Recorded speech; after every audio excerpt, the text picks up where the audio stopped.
Hi guys, it's Rory here and welcome to the Football Heritage Podcast. Hope you're enjoying everything that our fantastic podcast has to offer so far this year. Firstly, I'm here to tell you that our brand new patron exclusive feed, the Football Heritage Extra, is now live.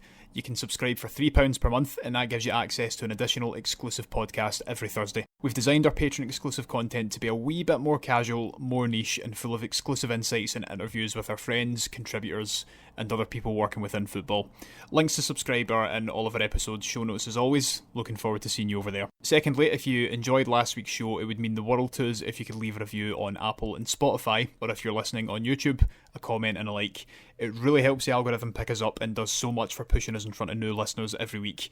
Please remember as well to leave a comment on our episodes on whichever platform you're listening on. One of our favourite things is engaging with you guys and being able to speak with you about the conversations that we're having every week. Lastly, please remember to visit our website to read our articles and see what other projects we're working on at the moment. Or if you like, come and join us on our social media for daily posts and content related to the heritage of football across the world. We're always up for a chat, so if you have any questions, suggestions or feedback, feel free to DM us on any of our socials or email us at hello@footballheritage.co.uk. I think that's about everything that I need to plug at the moment. Thanks once again for listening. Enjoy the show. Hello and welcome back to the Football Heritage Podcast. I'm your host Rory Bryce and I'm joined this afternoon by Thor Logasson. Hey Rory, how are you doing? I'm good, mate. How are you? I'm doing great. Yeah, very excited for this tournament to start and can't wait. Yeah, me too. I'm really excited to speak with you today, mate. Thank you very much for joining me this afternoon. Thor is a sports director and a producer based in Brooklyn in New York City. He's currently developing a project, a kind of mini-series with the working title Greetings from the World Cup, which is a fan-driven project which seeks to explore the psyche of different nations through their diaspora communities in New York. Really centred around the World Cup 2026, while also drawing in past ones, so, this is right up our street. This is the first episode of our World Cup content programme. Very excited to get it off the ground with this particular episode, which is going to dive into all the reasons why the World Cup is great for bringing people from different cultures, different backgrounds and different heritages together. For our listeners who aren't aware, we're going to be releasing content throughout the course of this tournament. So basically from today right until the end of the tournament, I think the last piece that we have going out is on the 23rd of July. So almost a week after the final. All this content is going to be going out across our podcast, whether that's on our Patreon feed, on our main show feed, and also on our website where we're going to have articles. It's going to be related to the World Cup. Generally, whether that's the history and heritage, the origins of the competition, and more current issues, more niche issues like activism during the World Cup, and exploring these themes of resistance and resilience, which, as we know, is going to be quite prominent during this tournament, with a lot of eyes on the current political climate in the United States of America, and obviously a lot of controversy, which has happened on the lead up to this tournament. Not just aside from prices, but also over issues of migration, representation, and people just being able to actually travel to the tournament itself. So this is the first episode in that programme of content, and I'm very excited to get it off the ground. Now, we are recording this on the 11th of May. Thor is planning to conduct this project during the World Cup 2026 tournament. You'll have noticed the title of this podcast is our World Cup. And when Thor first emailed me speaking about the project, it really ties in with a lot of what I wanted to get out of this programme of content surrounding World Cup 2026. And Thor's project really speaks to a lot of what we're doing because, obviously, with everything that's going on in America at the moment, with the political climate, there's a lot of eyes that have been in this World Cup. But what we've discussed is that the World Cup ultimately brings a number of people together from different cultures, different backgrounds and different nations. And within that, there is a huge amount of joy as well. And what really interests me about Thor's projects is that you can look at these different cultures, look at different cultural traits of people and apply them to how national teams perform and how they act on and off the pitch. And within diaspora communities, that's often more pronounced because, diaspora communities are away from home. They aren't around their people and their cultures as much. So there's a lot that we can actually get out of this conversation. Thor, that's my introduction to you and what you do. Why don't you tell our listeners a little bit more about yourself, first of all? Yeah, thanks for having me on, Rory. I'm very excited to come on as a guest on your pod. And this fall will mark my 10th year working in the media in Iceland, based now in Brooklyn, as you mentioned. Started a podcast in 2016 called Sparkvarpið in Icelandic. English name of that is probably the Kickcast.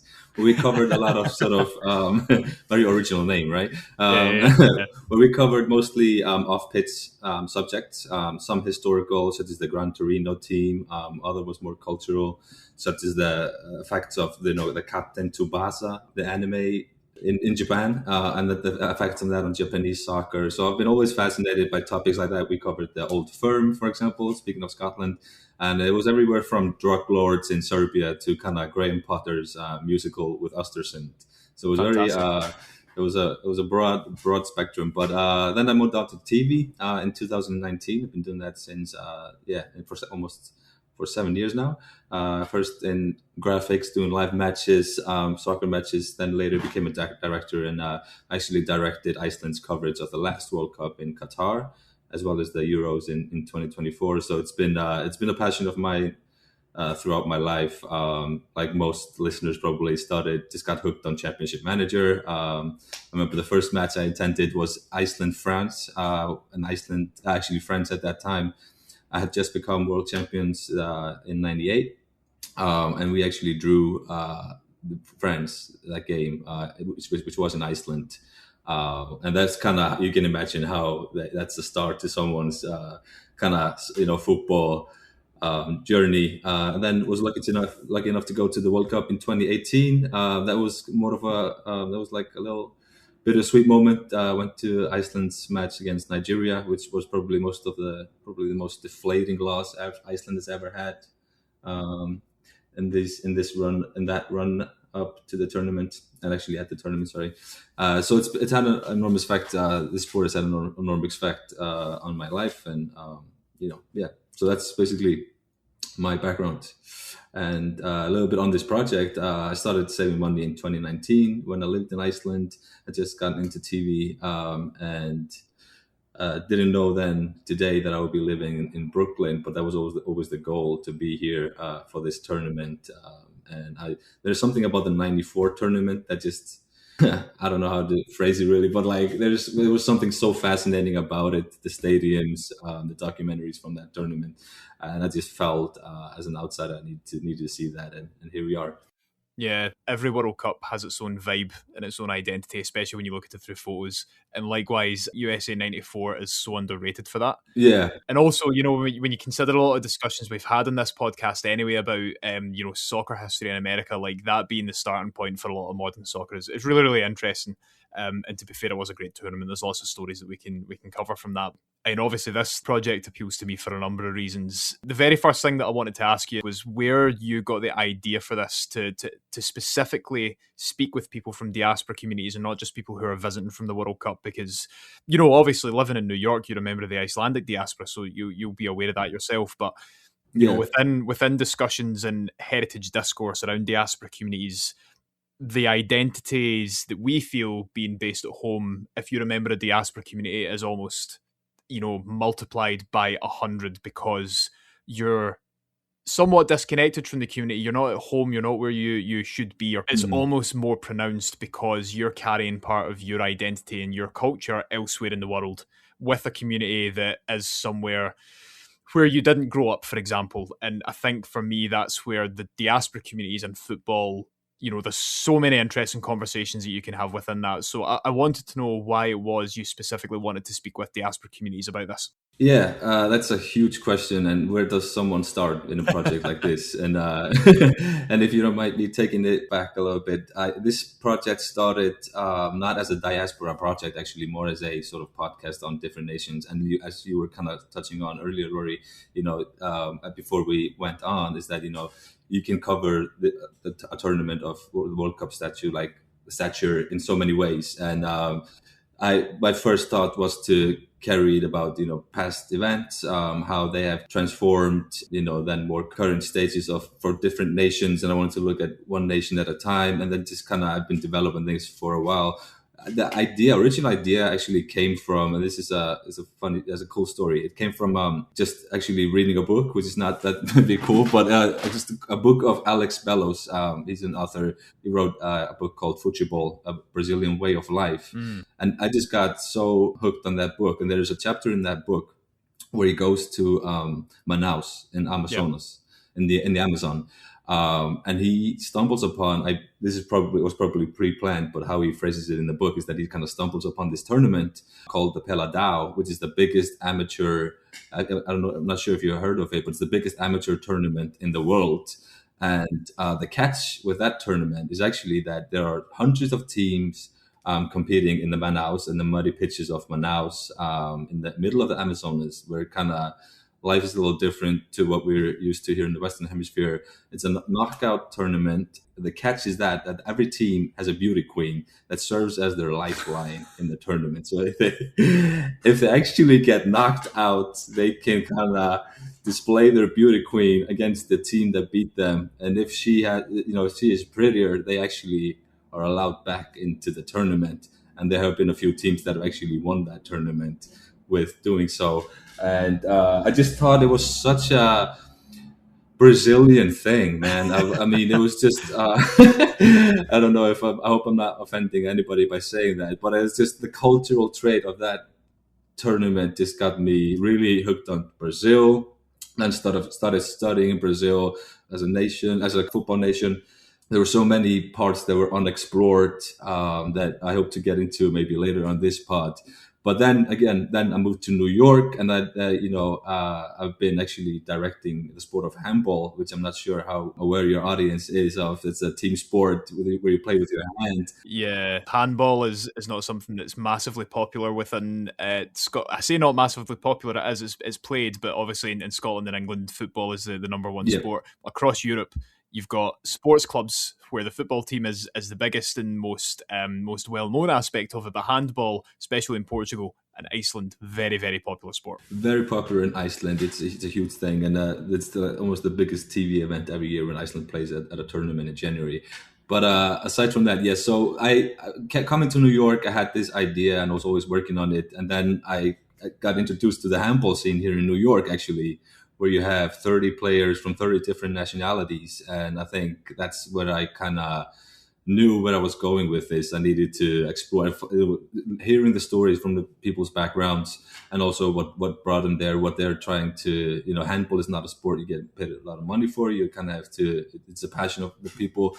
And I think if I could somehow translate what that taught, just kind of being around that team, the New York City handball team, to what I was trying to tell with my project, I think I could. I thought, I have something there, and then I started learning about different neighborhoods here in New York, learning that some of them are less segregated than maybe in other cities, such as Boston, for example.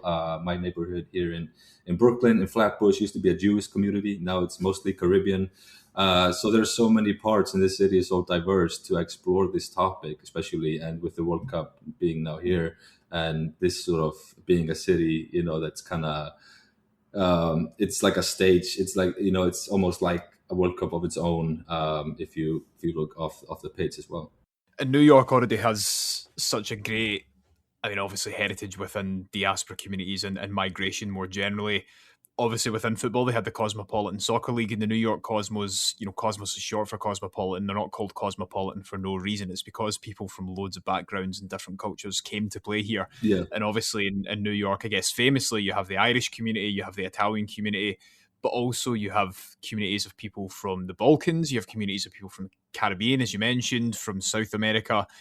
Everywhere in the world, people come to this city, and that's what makes it great, is the fact that it's so diverse in nature. And through this, I can only imagine when a football tournament like the World Cup's on, it must be so great to be around so many different people and so many different cultures expressing themselves like that at once. Yeah, I think you make a great point with that, and it feels like the right moment in time of touching. It's a city built from immigrants, and with all the political situation here in this country, this moment feels like a time and place for those communities kind of stand up and show what they're made of and where they come from. This is going to be a good display of that type of stuff. And as you said, there's so many different neighborhoods, and some of it is kind of blended. There's like not neighborhoods of, it's not only Brazilian or only Egyptian, but it's like kind of, it's all over. But then again, you have, as you mentioned, some neighborhoods where are mostly, for example, in Jersey, where close to where the Cosmos Stadium used to be. Yeah, you have almost an all Brazilian neighborhood called Ironbound, and that's sort of also what I would love to, I'm gonna go there for this project and watch a game with them, and talk about the effects of what that team had for them. Is it a coincidence that the neighborhood is almost next door to the stadium? I don't think so. Pele was their biggest name, and it's probably an effect of that team being there as well. And there's so many, I think, there's so many dimensions to to approach the country of Brazil again on this particular subject. Yeah, I think what's great about it though is that, like you kind of mentioned there, and like you've alluded to with your project, you don't just want this to be a case of, getting in touch with people remotely or having them come to you and just interviewing them. Like, you want to immerse yourself in it as well. And like, that's one of the things that I'm so excited for about this tournament. Like, obviously, if I just wanted to sit and like watch the World Cup in Scotland, then I would, because I'm going to be surrounded by Scottish people. But while I will go to fan zones and obviously pubs that are showing the Scotland game as well, like, I want to be around the Haiti fans. I want to be around the Moroccan fans, the Brazilian fans when we're playing them. If there's other games on in different cities or different places, I want to go to the bars and watch the games with these people, because, like, what other opportunity are you going to have to expose yourself to different football and cultures that you normally wouldn't? Yeah. Do you know what I mean? Like, it's completely different. That's why the World Cup's great. And that's one of the things that I like most about your project. One of the things that you did mention when we were emailing was you're interested in how content creators are going to tackle the issues around this World Cup and create content during this tournament. And one of the things that I'm actually really glad that you're doing that I think stands out is that you actually want to immerse yourselves in the culture of the football that's being watched and the people that are around you. Yeah, I think I'm very curious to see. I think this is going to be the content creator tournament of all tournaments. I think there's going to be it's going to be a lot about that, Yeah. and I'm very interested to see like where people will be. Will it be by the fan zone? So here in New York, for example, we'll have 6 or 5 actually different official fan zones around the city, around the different boroughs of New York. Me personally, I would probably look more towards going to the bars within the neighborhoods, but maybe that's not where people will be. I'm curious to see what kind of is people going to be making that same type of content that I'm. Is everybody going to have the same idea? Basically, is it to display, to kind of showcase these different cultures, or is it going to be just more standardized than that? And I think if everybody has the same idea, which I kind of cross my fingers, it's not going to be the case. We're gonna content is going to get lost in that, and it's going to be like too much of the same type of content. But that being said, I think this is the most interesting angle to kind of tackle this World Cup, especially in this city. But it's going to be, I think it's going to be, I think also that it's interesting to read articles of what the networks are doing, what the big media companies and outlets are doing. I think they're trying to hire people from different nationalities to show their communities in the US, and this tournament will be overloaded if I would have to guess, with that type of content. But also the diversity of that, and people will find their niche within that. It's going to be really cool to see, and I hope it's going to be, as we were talking about a little bit before I came on, is that are people going to care that much for the group stages? Is there a different format this tournament? Or are people going to be more excited to attend the knockout stages, the 32, when it's 32 teams? And is that when the people are going to take a day off from work to go to the bar and watch a match? I'm excited to hear, like, what do you think? Do you think like the fan zones, like, is fan zones? I think there are certain matches that are definitely like fan zone matches. Yes. Ivory Coast, Ecuador. It's something that I would go to a fan zone for that. And then again, there are some that maybe aren't as much of a. I would love to be just with an Argentinian neighborhood when they're playing. Yeah, and I guess from my perspective, like, this is the first World Cup in nearly 30 years, Scotland. Yeah. This is the second World Cup that Scotland will have been to in my lifetime. The first one was France 98. I was 2 years old. So a very long time ago. Obviously don't remember any of it. So I'm going to be drinking in as much of the culture and as much of us being in the group stages and being at a World Cup as I can, because I mean, really up until 2020, our history of qualifying for any kind of tournament has been awful. I mean, we didn't qualify for a tournament for the best part of about 20 years, something like that. So I'm going to be taking in as much of it as I possibly can, whether it's group stages or not. But obviously, there's going to be other countries there and people from other countries there who will be expecting their club to get through the group stages. And I think that's quite an interesting question in itself, is that will these people then travel to America later on in the tournament because they're expecting to get through the group stages? Whereas I know people going from Scotland have booked for us to be there before our first group game because we're not expecting to get through. I can't see us getting through, but I know that most people are going to see us be in the group stages, but just enjoy the fact that we're at a World Cup. But I do Yeah. wonder, because, it's an expanded format. We've got people from Bosnia who are coming, Iraq, hopefully people will make it over, but also Cape Verde and Curacao as well. So there's lots of different people who are going to be here for the first time, enjoying the fact that they're at the biggest football tournament in the world. So yeah, Yeah. it is interesting to think about how different people are going to consume this tournament. But for me, like the cost of tickets is just so through the roof that I'm not going to even try and get to any games. So I'm just going to go to fan zones and go to bars, and hopefully there's Yeah. going to be other people there from other nations who can join in us watching the World Cup. Yeah, and that speaks to also that there are some nationalities that are forbidden to even attend this World Cup. They're not allowed Yes. to travel to the US, which is such a strange thing for like this the tournament of this stature to kind of some your countries making their first appearance at the World Cup, and you're not allowed to travel. So I think a lot of this World Cup will actually be about the people that are already here. Yeah. Those different those diasporas. It's such a shame, man. Like, football is all about shared experiences. We create and experience football together as supporters, despite cultural and national and ethnic differences. For the most part, I appreciate that there's a lot of nations who historically, culturally don't see eye to eye, to be diplomatic about it, and I understand that can create tensions. But for the most part, as football supporters watching football, we enjoy it when we get to see other people doing the same thing, but with a different perception. So it is a real shame that a lot of people are going to be forbidden from even traveling to this World Cup. I agree. Yeah, well said. Yeah, I agree with you. I think that kind of brings us to a fact that I read online about the last World Cup here in the US, and of course things have changed drastically in terms of interest here in the US, and now you have it's more diverse than 30 years ago. But back then, I think 71% of people were unaware that the World Cup was taking place in the US at the time. It doesn't surprise me.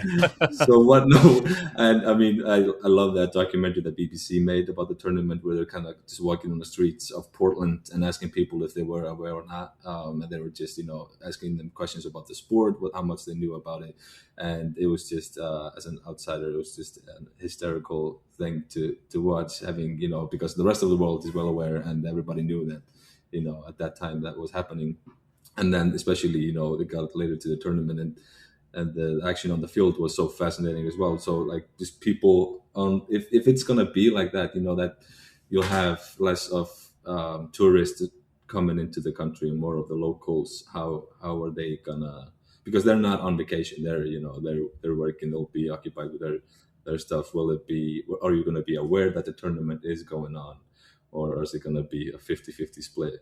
Yeah, well, there's a podcast that we're going to have coming out for the World Cup that's about Latin American activism during USA '94. And what our guest in that, Celso Thomas Castillo, mentioned in part was, a lot of these police crackdowns that happened in Latin American neighborhoods was because the Latin American communities who have a bigger footballing culture than people in the USA, especially in 1994, were essentially out celebrating because their teams were playing or had won. And, the classic demographic of middle-class white American didn't know what was going on. They thought they were causing trouble, so they called the police to go and shut these parties down, So it's crazy to compare 1994 to now in terms of that political culture. Yeah. But also adding on to like how aware people will be, because you mentioned the ticket prices. I think that's kind of will keep people, maybe away from the stadiums, if that makes sense, and then more in the bars and the fan zones. So those places are going to be more vibrant. So hopefully we'll get all of that. Yeah, no, absolutely. And I think it's great because through this project, you're basically looking to give a platform to people to speak about their experiences, but also to talk a little bit about their culture, their lives, their journeys to supporting their club in the United States, but also in a way that translates on the pitch. And I've always found this connection fascinating myself, is that how, as people from wherever we're from, how do our own kind of cultural traits translate on the football field and in our national teams? Because obviously the way that our national teams play is something that we're always proud of, but in many ways they do mimic how we are as people. And I don't mind saying that the way that Scotland play are very dour. That means very miserably. We like to lump the ball forward. We're quite rough. We, that kind of hardy, no-nonsense approach to football that everyone groans at because it's so boring, but ultimately gets results. Like, many ways, that is the Scottish way of playing.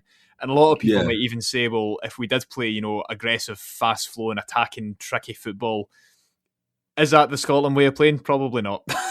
Right. And I mean, Iceland is probably, I think also you can speak to us on Iceland. I think this is probably, some will probably find this such a stereotypical view of like a point of view. But I think the Icelandic approach is that it's kind of like the weather in Iceland, which is very unpredictable.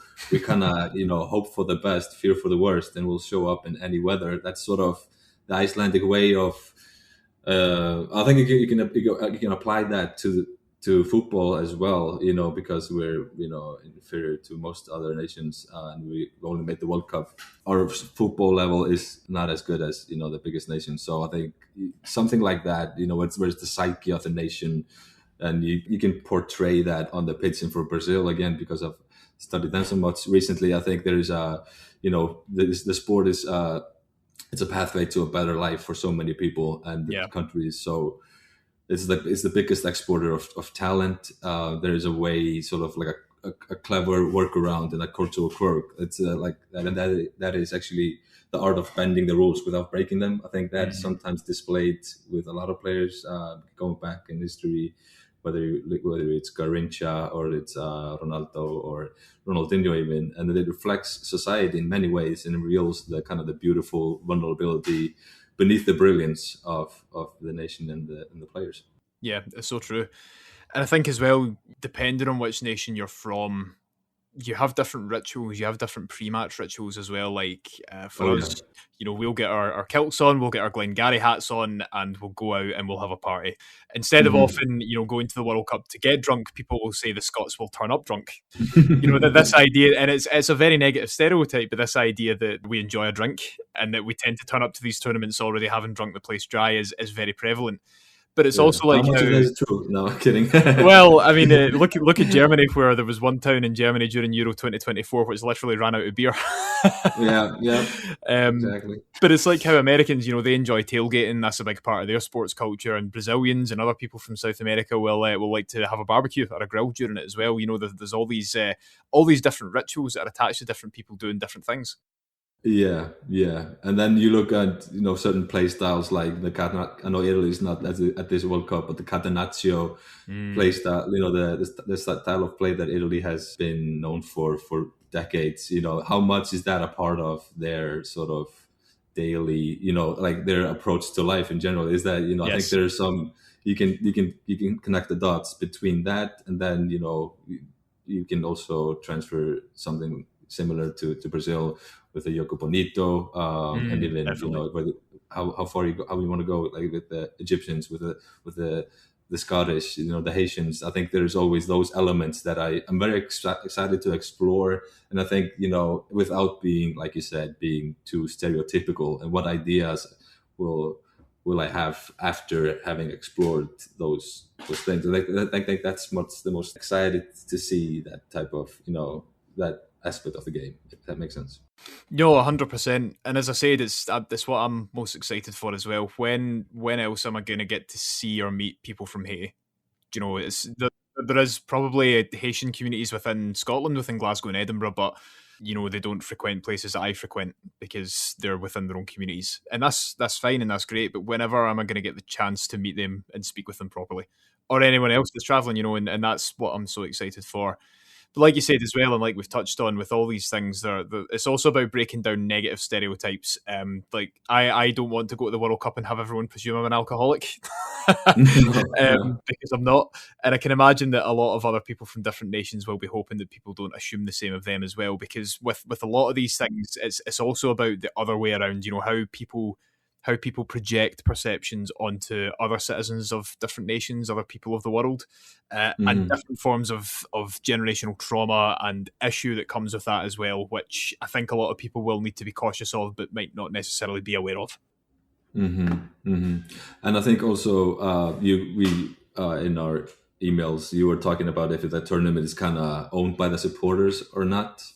Yeah, and I think that's something that's very interesting to look at, and how much we'll see that. I think we can I think this is the tournament that kind of answers that question, because leading to the tournament, there's been so much BS around FIFA, And but will it be this spectacular fan celebration of football? Will It's yet to be seen, or will it be more? Let's say from a director's point of view, if I'm going into a Scottish bar, will those be closed? Like, if just will I get my door knocked walking in my face? But because it's like it's only that there's not for outsiders. It's not a cultural celebration of Scotland. It's more that some Scots having a pint at a bar. Yes. And I hope it's not going to be the case, but I think this is because I think the selling point for this tournament, as we have been speaking about, is the fans, the fan point of view, and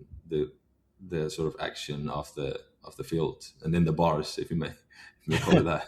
Yeah, for sure. But it's always interesting to know that you have these things in mind whenever you're speaking with people, and as well, like, obviously we're talking about it being this great cosmopolitan thing, but likewise, I don't want to walk into a fan zone for Haitian fans wearing a kilt and stuff and just assume that I'm going to be accepted. It's that, at the end of the day, football is about rivalry, and these things are part of it. People can presume that that's an aggressive thing, so obviously we would like to say to people to be careful. And it's great to hear what it is that you're actually looking to get out of this project, and that you're just looking to find out a little bit more about the culture of what makes these tournaments what they are, which is ultimately the supporters.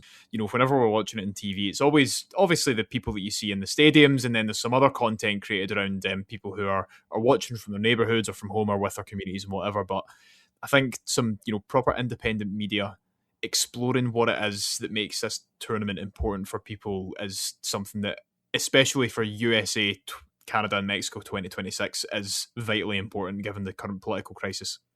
Mm-hmm. Absolutely. And how much interest will it be in those type of topics, or is it going to mostly be focused? Because it's funny, like leading up to every World Cup, there's always some controversy of before that. Let's even with the Russian, in the tournament in Russia in 2018 and in 2022, there was a lot of controversy leading up to the tournament, and then the tournament started, and people just were only interested in the games.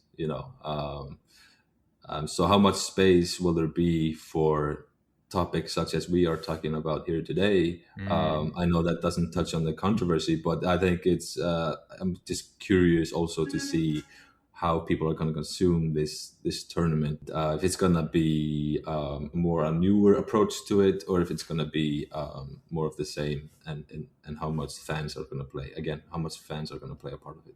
Yeah, importantly, how much fans are going to play a part in it. But obviously, we need to remember that, and I guess it's worth reminding our listeners that a lot of people who are consuming the World Cup, and I know that there's been a lot of mayors of different cities, there's been governors of different states have come out and said that ice is not welcome. But we need to be aware that a lot of people who go out to celebrate the World Cup may end up incarcerated, they may end up taken by ice, possibly deported. So that there is that element of it as well. Mm-hmm. Absolutely, yeah. That's the kind of scary part. I think importantly though, and coming back to something that you said earlier, like these tournaments, and especially this World Cup, there's going to be a lot of joy involved in it. There's going to be a lot of joy for a lot of people, and ultimately your project is looking to extract that joy and understand the different cultural aspects behind why nations perform the way they do at the World Cup, and also how diaspora communities experience it as well, of course. And yeah, and I did a pilot episode for Italy, expecting Italy to be at the tournament. I kind of wanted to, because I'm still trying to get the format of the content right. And I went out on the day of their knockout, of the playoff match against Bosnia. And I went to neighborhoods that are so-called Italian neighborhoods. But, again, this city is so well marketed. There are neighborhoods called Little Italy. So I kind of avoided that because I also want to be on the outskirts. That's where you can get into the thick of things, if that makes sense. You can get to the juicy. That's where you get the juiciest content. It's not about just. And also, I mean, that being said, I walked in Little Italy and there was no one that kind of even. There was Mexicans working at the restaurants. There was nothing to be said about the Italian national team or the game that was going to take place that day. But what I'm getting to is that once in those neighborhoods, I found a lot of people, a lot of Italians that wanted to speak on the match, and I felt that I think is it the separation. So you're in a diaspora community, you're away from your country. A lot of people both before the match, were saying to me that, if Italy gets knocked out, I'm kind of done with it. I'll just I'll just continue with my life, living on, and that's usually how it works with sports. But still, I think I expected that game was like the magnitude of that game, what was at stake. I expected, people to be grieving for days, and to keep Yeah. watching the match and seeing people, absorbing people watching their nation get knocked out and missing the third tournament in the row. It just couldn't, they didn't care. Maybe was it because they're, not away from, or was it because they were away from home? What was it? People just stood up and like, oh well, let's get on with it. And it's nothing. It's not that important, I guess. And I'm not watching this sport anymore. Like, were people in denial? What was it that, from that lens, particularly watching diasporas, watching people, immigrants from, or people that have been in the States for a while, of Italian heritage, how much are they invested in the sport, or is it less and less because over here it's not as a big thing? And but of course you can go to your, if you're a Roma supporter, if you're Italian, you go to a bar when they show Roma matches. But how does it kind of disconnect you from the sport in some ways? And I think that's something that we need to take a look at as well, and it's going to be interesting to sort of research. Absolutely. When you're privileged enough to be the 4-time World Cup holders, then maybe there is a wee bit of dissociation with it. If Italy don't do too well, it's like, oh, well, we've been there and done it anyway. So I think that played a part for sure. That definitely played a part. yeah.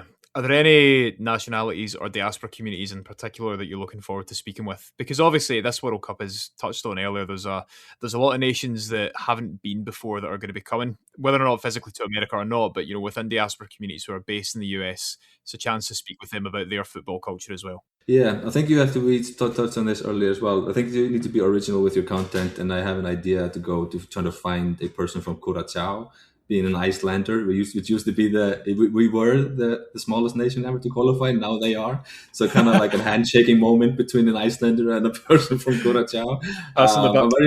Yeah, and I live in a Caribbean neighborhood, so it's gonna be where I live. So I'm just gonna be walking in my neighborhood and try to monitor that. I think I'm very excited to see how many people from Curaçao are actually here in the city.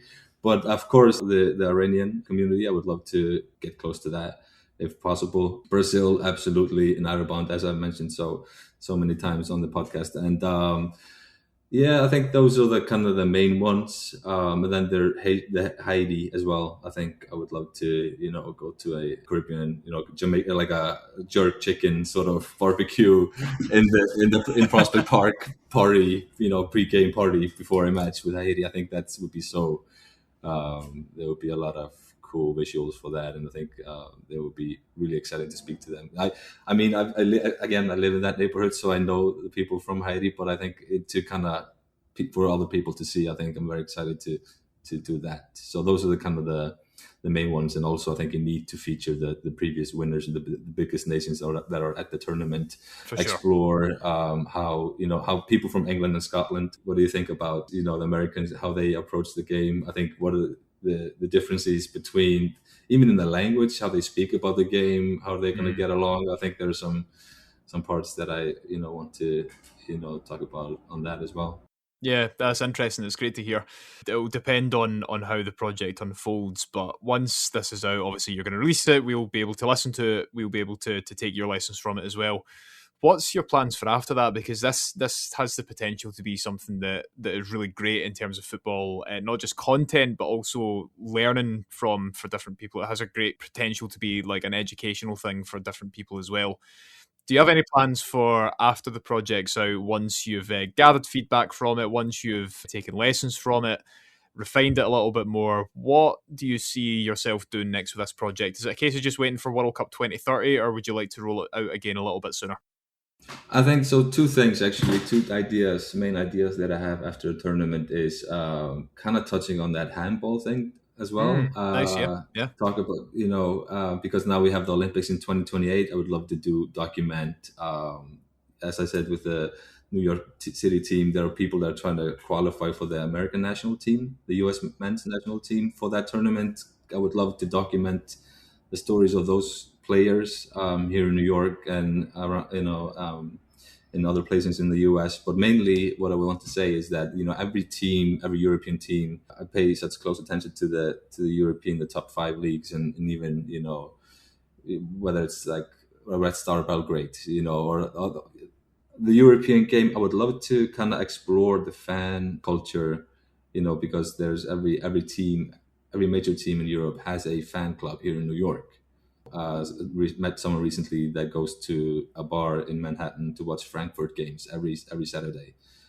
So I think it would be cool to do something on that, and then we kind of stay with that theme. It would be obviously a smaller project, but also I'm curious to kind of explore those fan groups here in the city. I think it could lead on to that after the turn. It could turn into that after the tournament. So yeah, a few things. Yeah, New York's the best place to be able to do this thing just because of the amount of diaspora communities that there actually are. And it's always fascinating hearing people's experiences of living in New York and being in this place that is a giant melting pot of different nationalities and cultures. Futsal would be another great one as well. I mean, futsal is obviously massive on the American continent, moreover, Yeah. but I mean, it grabbed my attention over here because Aberdeen Futsal Club actually made, I think it was like their World Cup or World Championship equivalent, like quite recently. So futsal would be something that's great. Obviously, something that has a bigger culture in the Americas than it does in Europe, I would say. But I think it is growing in Europe as well to some degree. Yeah. Not, I don't know how it's going, but I think it's probably a growing sport. I would bet on that. Yeah. Yeah, something that's up and coming, maybe. Thor, this has been a great conversation. Is there anything else that you want to add just before we finish up for today? No, just if people are interested in listening to the podcast, it's called Greetings from the World Cup, and it will be on Spotify, and people can find me on social media as well if they want to look at the content and see if they're interested in this type of footage. And I think a lot of people are unable to make the trip, and this type of content will kind of get people closer to the action and the fan scene here in New York. So if for people that are interested, just search me on LinkedIn or on social media. Perfect. Yeah, that sounds great. We'll put links to the project and all of your other work in our show notes for this episode, Thor, so people can go and access it and listen to it. Really looking forward to it coming out. And I just hope it goes well. I think it's going to be very different and unique to a lot of content that is going to be obviously created during the World Cup and put out there. Thank you very much for joining me this afternoon. Thank you very much to all of our listeners who've tuned in for this episode. If you have any questions about this conversation, or if you want to suggest a topic yourself, you can get in touch with us on social media, or you can email us at hello@footballheritage.co.uk as well. As I mentioned at the start of the episode, this is the first podcast that's going out as part of our World Cup 2026 content programme. Next main show podcast will be out this time next week, so that's Monday the 8th of June. But we're also going to have a Patreon episode going out this Thursday, so in just a few days' time. We'll also have articles going out twice weekly, talking about the issues and history and heritage surrounding the World Cup through the years and, of course, in 2026. We'll see you all again next week. Goodbye.